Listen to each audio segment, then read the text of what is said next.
I am so excited to have on the line with us today Dr. Gary Chapman. He's the author of The 5 Love Languages and then a whole host of other books, love languages of teenagers, of children, of the military.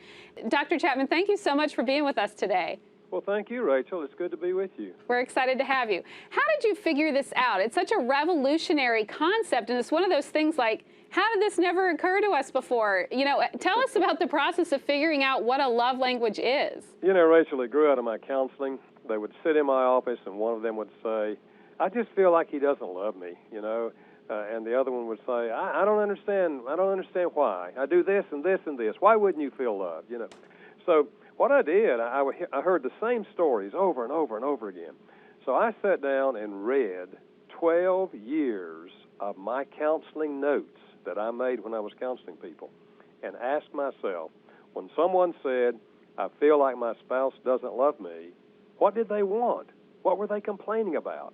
And their answers fell into 5 categories, and I later called them the 5 love languages. And then began to help people understand, you know, how to connect with each other. Most couples, Rachel, are sincere. They do love each other, at least in the early years, they love each other. But they're missing each other because they're speaking their own language and not speaking the other person's language. I mean, it's amazing. And I so enjoyed as I read through the book and I took the test. You know, it's like such a light bulb moment. Oh, gosh, you know, and we're trying so hard to show our spouse we love them in a way that, you know, resonates with us, but not necessarily with them. Yeah, you're exactly right. I had a soldier from Afghanistan send me an email. He said, this is the simplest, most profound book I've ever read. Yeah, that's and I perfect. thought, that's it. It is a simple idea, but it makes a profound difference in the emotional climate of the marriage. It's so, and people who read it cannot talk enough about it. I have so many friends who, you know, once they read it, it's like, it's all about what somebody's love language is. I'm sure you've saved a lot of marriages through this, you know, this wisdom that I'm sure you recognize is from God. What does it feel like to, you know, be helping God out so much by helping so many people out? Well, you know, Rachel, it's very humbling and it's very encouraging. The book has sold over 9 million copies now in English, and it's been translated in 50 languages around the world. And every week, as I lead marriage seminars around the country, people come up and say, we were next door to divorce. Somebody gave us your book. The lights came on. We tried it, and it really saved our marriage. So it's been very, very encouraging. That's wonderful. What advice would you give a couple who, you know, takes the test and discovers that their needs are not being met? How do they take the next step after that? I think discussion is the first step.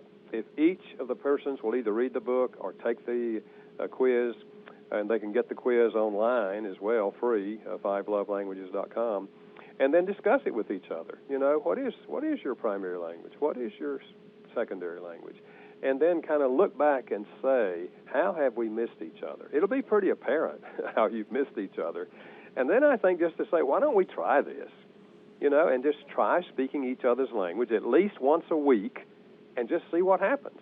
I think what will happen is within 2 or 3 weeks, you're going to find a different emotional climate between the two of you. And that will revolutionize the relationship for sure. Can a person's love language ever change? You know, I think, Rachel, it's like a lot of personality traits. It stays with us for a lifetime. Now, having said that, I do think that there are situations in life where it may temporarily appear to have changed. For example, if a mother has 3 preschool children, acts of service may not be her primary language, but I can tell you, during those years, him helping her is going to be really, really important to her, feeling loved.